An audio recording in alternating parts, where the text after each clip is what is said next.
Hello students, good morning to all of you. आप सभी लोगों को नागपंचमी की हार्दिक शुभकामनाएं। तो हम क्लास 10th के लिए ट्रिग्नोमेट्री चैप्टर हमारा चल रहा है। आज हम पढ़ेंगे trigonometric identities.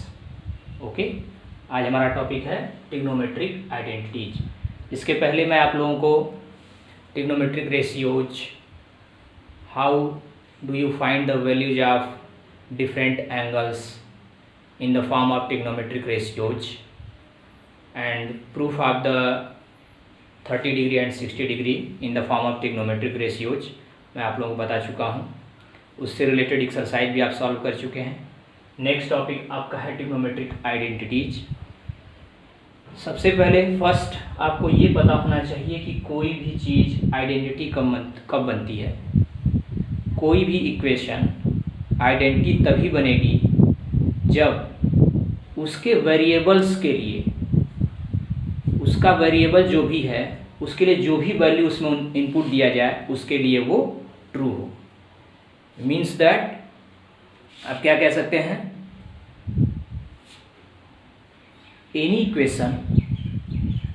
Equation is called an identity when it is true for all values of the variables involved। means that जो भी वेरिएबल इन्वॉल्व है वो सभी की वैल्यू के लिए क्या हो, ट्रू हो। हर एक वैल्यू के लिए क्या हो, वो ट्रू हो। उसी टाइप से हम ट्रिग्नोमेट्रिक आइडेंटिटीज में क्या कह सकते हैं, क्या पढ़ा है हमने इसमें, ट्रिग्नोमेट्रिक रेशियोज। हमने क्या पढ़ा है, ट्रिग्नोमेट्रिक रेशियोज। तो हम कह सकते हैं an equation involving trigonometric ratios of an angle is called trigonometric identity when it is true for all values of angles involved।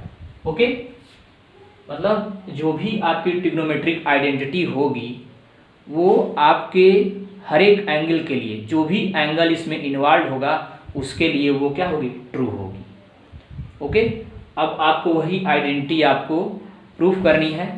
सबसे पहले let us consider a triangle, right angle triangle ABC which is right angle at B। Okay, आपका right angle है B पे। आप ये समझ रहे हैं ये क्या है, राइट एंगल ट्रायंगल है। इसके बारे में पहले भी आपको बता चुका हूं। तो हम कह सकते हैं late us consider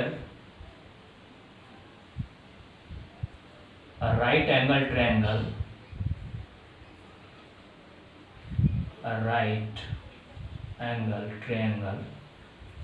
ABC, right angle at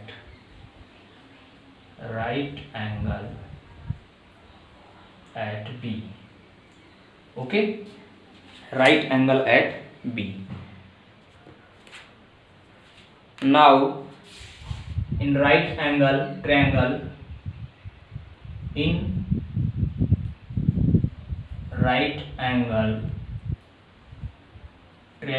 ABC, here we see that by Pythagoras theorem AB square plus BC square is equal to AC square। we know very well that by Pythagoras theorem AB square plus BC square is equal to AC square। Perpendicular का square plus base का square plus is equal to hypotenuse का square. Okay, ये हम पहले से ही जानते हैं। उसके बाद now for the proof of identity we divide whole equation, we take it equation first, we divide whole equation first by AC square। Okay, इसमें आप जो भी प्रूफ करेंगे आपको फर्स्ट बस इक्वेशन लिख लेनी है।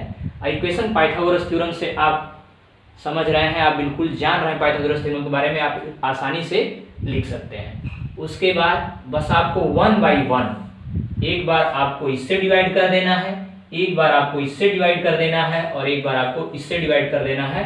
आपको ट्रिग्नोमेट्रिक रेशियोज बताए गए हैं, उसका यूज करते हुए आप आराम से ट्रिग्नोमेट्रिक आइडेंटिटी का प्रूफ कर सकते हैं। बस आपको बिल्कुल सिंपल है, आपको बस ध्यान देना है कि आपको इसमें क्या करना है। मैंने पहले ही बता दिया आपको। सबसे पहले आपको जो पाइथागोरस थ्योरम की इक्वेशन होती है वो आपको लिख लेनी है, जो कि मैंने लिख दिया है AB² + BC² = AC²। उसके बाद आपको आइडेंटिटी को प्रूफ करने के लिए फर्स्ट आप AC² से डिवाइड कर दीजिए, AB² से कर दीजिए, फिर BC² से कर दीजिए। आप किसी को 1 बाय 1 कर सकते हैं। और आपको ये भी पता होना चाहिए कि इस आइडेंटिटी को हम क्यों प्रूफ कर रहे हैं, इसका क्या यूज है आगे। तो उसके लिए क्या है कि जब हम ये आइडेंटिटी प्रूफ कर लेंगे, इस आइडेंटिटी के बारे में जान लेंगे, उसके बाद हमको जो भी इक्वेशंस, जो भी ट्रिग्नोमेट्रिक वैल्यूज दी जाएंगी वो हम क्या करेंगे, उसको प्रूफ कर सकते हैं, उसकी वैल्यू फाइंड आउट कर सकते हैं। सारी चीज़ें यहाँ से आपको हेल्प करते हैं। ये आइडेंटिटी जो होती हैं आपको प्रूफ करने में हेल्प करती हैं। तो first we divide equation 1 by AC²। AC² equation 1 को हम डिवाइड कर देते हैं, क्या हो जाएगा AB² बाई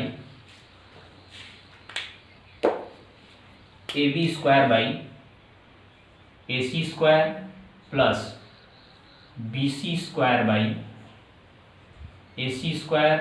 ध्यान रखिएगा, आपको जब भी डिवाइड करना है आपको इसके स्क्वायर से ही डिवाइड करना है, ओके। क्योंकि आप AC BC या AB उससे आप डिवाइड नहीं करें, उसके स्क्वायर से आपको डिवाइड करना है। किससे स्क्वायर करना है, जो भी आपको डिस्टेंस ये जो भी है उससे आपको स्क्वायर से डिवाइड करना है। सबसे पहले हमने AC² से डिवाइड किया, फिर BC² / AC² = AC² / AC²। we divide equation 1 by AC²। यहाँ पे मैं लिख देता हूँ डिवाइड इक्वेशन 1 by AC²। जब आप किसी भी इक्वेशन को डिवाइड करते हैं तो ये ध्यान दीजिए, जितने भी टर्म्स होते हैं, जैसे AB² एक टर्म है, BC² एक टर्म है, AC² एक टर्म है, ये तीनों टर्म डिवाइड होते हैं। कभी कभी स्टूडेंट्स क्या करते हैं कि जैसे यहाँ पे लिखा हुआ है 1 + 2/3, कहते हैं सर कि सर ये मान लीजिए यहाँ पे 3 है और यहाँ पे 2 है, तो वो कहते हैं सर ये ऐसे डिवाइड कर देते हैं, इसको छोड़ देते हैं। ऐसा नहीं होता है, आपको हमेशा जो है कि इस वैल्यू को आप ऐड करके तभी डिवाइड कर सकते हैं। कुछ स्टूडेंट्स में कंफ्यूज रहते हैं, वो कहते हैं सर इसको डिवाइड कर देते हैं, अब ये ऊपर 2 बच गया, ये 2 + 1 3 हो गया। ऐसा नहीं है, ये गलत होता है। आपको ध्यान देना होता है कि इसको जब भी आप डिवाइड करेंगे, इसको 3/3 लिखेंगे प्लस इसको 2/3 लिखेंगे। हर एक टर्म जो भी नीचे आपका डिनोमिनेटर में होता है उससे हर एक टर्म को डिवाइड किया जाता है। तो जो भी मैंने आपको पहले यहाँ बोला कि आपको ये डिवाइड करना है, तो आपको इस तरह से डिवाइड करना पड़ेगा, हर एक टर्म को आप डिवाइड करेंगे, ओके। नेक्स्ट वन, आप इसको रिराइट कर सकते हैं AB/AC² plus BC/AC² = AC/AC², okay. अब आप जब ने AB/AC किया, BC/AC किया, AC/AC किया, अब आपको कुछ ट्रिग्नोमेट्रिक रेशियोज दिख रहे होंगे। AB/AC, अब सबसे पहले आपने अगर एंगल A लिया है तो आपके इसके अपोजिट जो साइड होगी वो क्या हो जाएगा, आपका परपेंडिकुलर। ये आपका क्या हो जाएगा, बेस, और ये क्या हो जाएगा, हाइपोटेन्यूज। ठीक है, इस ट्रायंगल के लिए मैंने आपको पहले ही बताया था, अगर हम ये लेते तो ये परपेंडिकुलर होता, ये बेस होता, ये हाइपोटेन्यूज होता। तो अब आप देखिए आपको क्या करना है, AB/AC means that base upon hypotenuse। Base upon hypotenuse मैं आपको बता चुका हूं, पंडित बद्री प्रसाद हर हर बोले पंडित बद्री प्रसाद, तो आप उससे रिलेट करिए। तो आपका बेस अपॉन हाइपोटेन्यूज आपका ये क्या आ जाएगा, cos of angle A, okay, cos of angle A। Next BC/AC, BC/AC आपका क्या था, परपेंडिकुलर अपॉन हाइपोटेन्यूज आपका क्या था, first one, that is sin theta था। तो यहाँ पे हम लिख लेंगे sin A, okay, whole square. और AC/AC को आप कट करेंगे, ये आ जाएगा 1 का स्क्वायर, ओके। अब जब भी आपको cos A इस तरह से इसका स्क्वायर दिया हो, sin इस तरह का स्क्वायर दिया हो, तो इसको लिखने का तरीका जब आप इस स्क्वायर को इसके अंदर लाना चाहेंगे तो इसका तरीका चेंज हो जाता है और इसको हम लिखते हैं cos square A plus sine square A is equal to 1। ये आपकी आइडेंटिटी नंबर 1। ओके, इसको आप हमेशा अपने माइंड में रखिएगा, क्या हमने कैसे प्रूव किया है, क्या किया है। अब ये जो फार्मूला है, ये जो आइडेंटिटी है, ये आपकी हर जगह यूज में आएगी और हर जगह आप इसका यूज कर सकते हैं। आप ध्यान रखिएगा cos square A plus sine square A is equal to 1। अब आपको ये भी ध्यान देना है कि अगर यहाँ पे cos square theta sine square theta होता प्लस में, तब भी क्या होता, तब भी 1 होता। cos स्क्वायर बी है साइन स्क्वायर बी है, तब भी क्या होगा, इसका एडिशन 1 होगा। तो ये आपको कंफ्यूज नहीं होना है कि यहाँ पे ए है, थीटा हो जाए, अल्फा हो जाए, बीटा हो जाए, कुछ भी हो जाए। अगर ये दोनों सेम है, यहाँ पे ए है, वहाँ पे बी बी हो, थीटा थीटा हो, अल्फा अल्फा हो, तब भी क्या होगी, वैल्यू 1 होगी। Next one, now we have to prove second identity. Now we divide equation 1 by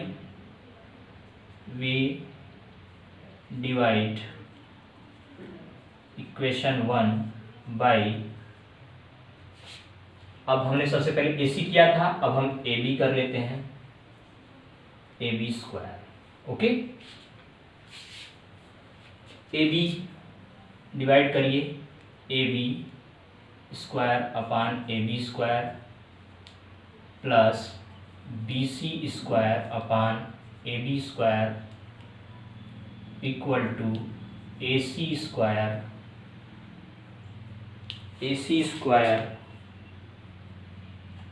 upon AB square. Okay, अब आप जैसे मैंने उसको लिखा था ऊपर प्रीवियस वन, इसको भी आप लिख सकते हैं AB square upon AB whole square plus BC by AB whole square is equal to AC by AB whole square. Okay, अब आपका AB बाई AB ये क्या हो जाएगा, 1 square plus BC by AB। अब आप ध्यान दीजिए, BC क्या है, परपेंडिकुलर अपान बेस। तो परपेंडिकुलर अपान बेस क्या होता है, tan थीटा। तो यहाँ पे क्या हो जाएगा, tan A square is equal to AC by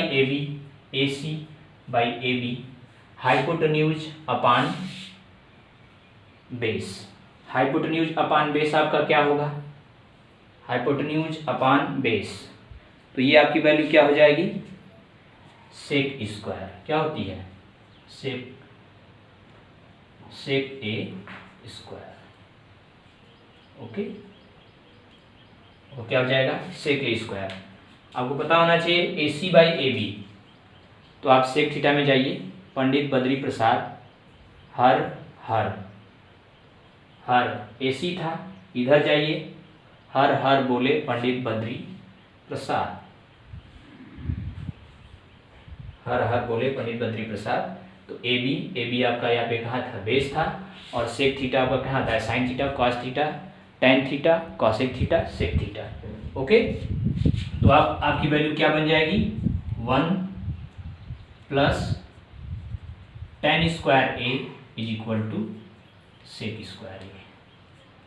ये आपका सेकेंड वन हो गया।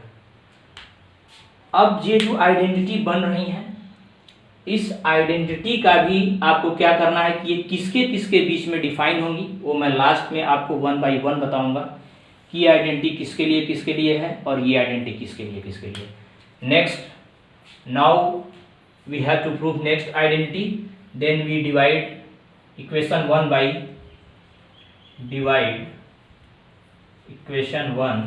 बाई AC स्क्वायर से हम कर चुके हैं, AB स्क्वायर से कर चुके हैं, नेक्स्ट BC स्क्वायर।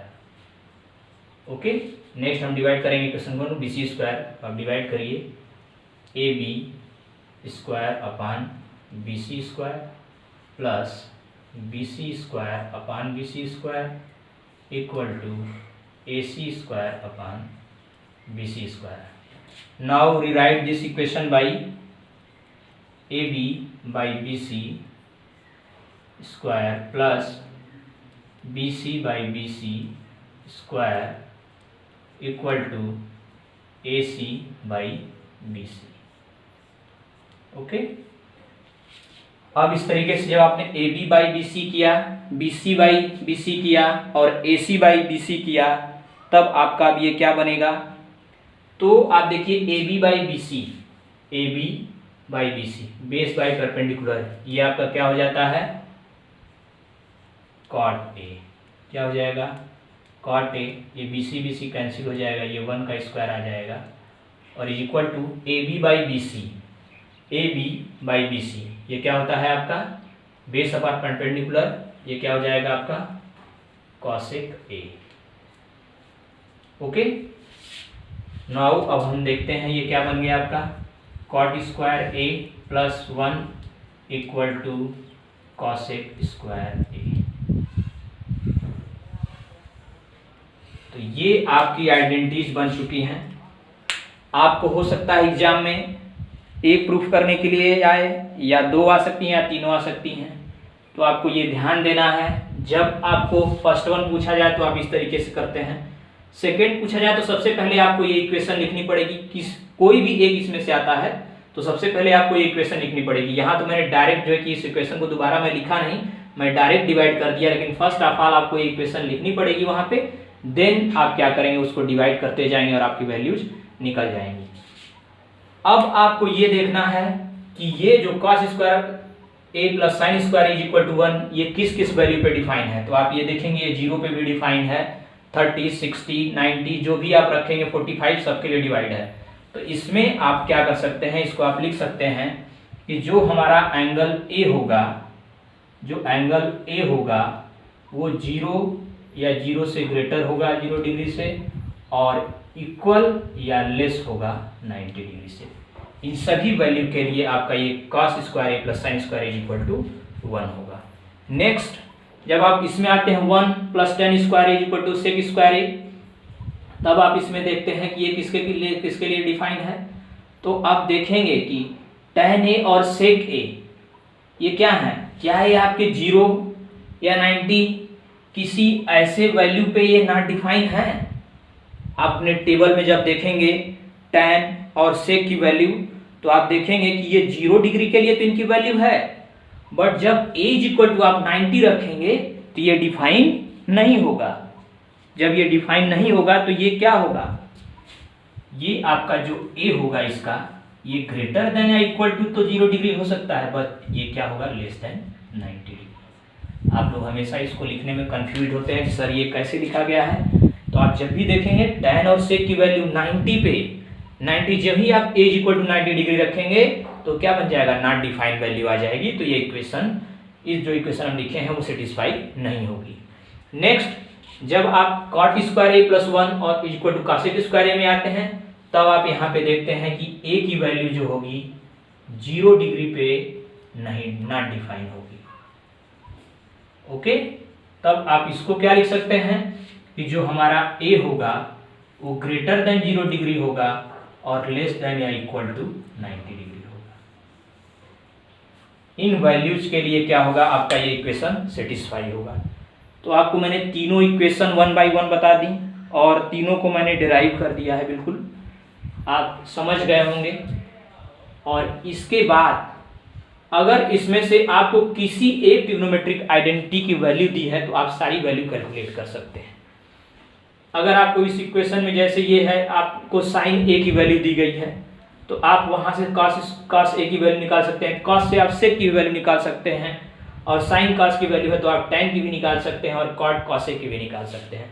तो आपको अगर एक भी वैल्यू दी जाती है तो आपको वैल्यू फाइंड आउट कर सकते हैं। जैसे अगर यहाँ पे cos square a plus sine square ये है, आपको sin a की वैल्यू दी है तो sin स्क्वायर a हो जाएगा वहाँ पे, और वहाँ पे जब cos स्क्वायर a करेंगे आप तो ये क्या हो जाएगा, cos a इक्वल टू क्या हो जाएगा, अंडर रूट में 1 माइनस साइन स्क्वायर a। जैसे मैं आपको एक एग्जांपल बता रहा हूँ, आप ध्यान रखिएगा, नीचे बता दे रहा हूँ आपको कि अगर यहाँ पे ये वैल्यू आपको है, ये cos स्क्वायर a है, मैं एग्जांपल लेता हूँ, प्लस साइन मान लीजिए इसकी वैल्यू 1 दी गई हो, इक्वल टू समझ लेते हैं √3 दी गई हो, √3 हो और इसकी वैल्यू यहाँ पे 1 हो, छोड़िए, इसको √3 नहीं लेते हैं, इसको हम sin स्क्वायर ए के ही टर्म में लेते हैं। तो आपको जब cos स्क्वायर ए की वैल्यू कैलकुलेट करनी होगी तो आप क्या करेंगे, 1 माइनस sin स्क्वायर ए करेंगे, और उसके बाद cos ए की वैल्यू जब कैलकुलेट करनी होगी तो आप इसको रूट कर देंगे 1 माइनस sin स्क्वायर ए। इस तरीके से आप क्या कर सकते हैं, वैल्यू को फाइंड आउट कर सकते हैं। ऐसे क्वेश्चंस आएंगे और आपको आगे सॉल्व करना है। तो अब आप इसका यूज करके आपकी जो नेक्स्ट एक्सरसाइज है उसको आप इजीली सॉल्व कर सकते हैं। अब कुछ अगर उसमें से प्रॉब्लम आपको होती है, नहीं सॉल्व होता है, तो आप हमको बता सकते हैं, कमेंट कर सकते हैं, जिससे कि मैं आपको वो टॉपिक, वो क्वेश्चन आपको बता सकूं और आगे आप सारी चीज़ें सॉल्व कर सकें। ओके, देन नेक्स्ट क्लास में मिलते हैं। आपका जो भी डाउट्स रहेगा उसको मैं करवा दूंगा, उसके बाद आपका ट्रिग्नोमेट्रिक आइडेंटिटीज आपकी प्रूफ हो जाएगी। हाँ, एक चीज़ और मैं आपको बता दे रहा हूँ कि ये जो भी चीज़ें, जो भी इक्वेशन ये हम यूज करते हैं या ये डायग्राम बनाते हैं, इसी तरह के डायग्राम्स आपके नेक्स्ट जब चैप्टर आएगा, मैंने प्रीवियस भी आपको जो एग्जांपल्स कराए हैं, जो आपका नेक्स्ट चैप्टर आएगा जो है कि हाइट एंड डिस्टेंस, उसमें आपका इसी डायग्राम से ही रिलेट करके हम ट्रिग्नोमेट्रिक रेशियोज का यूज करते हुए हम उसकी वैल्यू को फाइंड आउट करते हैं। तो अगर आपको ये समझ में आ जाएगा, इस तरह से आपको जो भी डायग्राम्स ही उसमें होते हैं, मेन आपने डायग्राम बना लिया और आपका ट्रिग्नोमेट्रिक रेशियोज का कॉन्सेप्ट क्लियर है, आपको वैल्यूज याद हैं, तो आप आसानी से सॉल्व कर सकते हैं। आपको ये ध्यान देना है, जो भी मैंने आपको वैल्यूज और जो टेबल बताए हैं वो आपके लिए बहुत इंपॉर्टेंट है, उसको आप करिए। रोज़ आप कहीं उसको चिपका लीजिए बेड के यहाँ या कहीं भी, उसको देखते रहिए, वो वैल्यूज आपको याद हो जाएंगी, तो आपको सारे क्वेश्चन करने में आसानी होगी। ओके स्टूडेंट्स, नेक्स्ट क्लास में मिलते हैं। Thank you.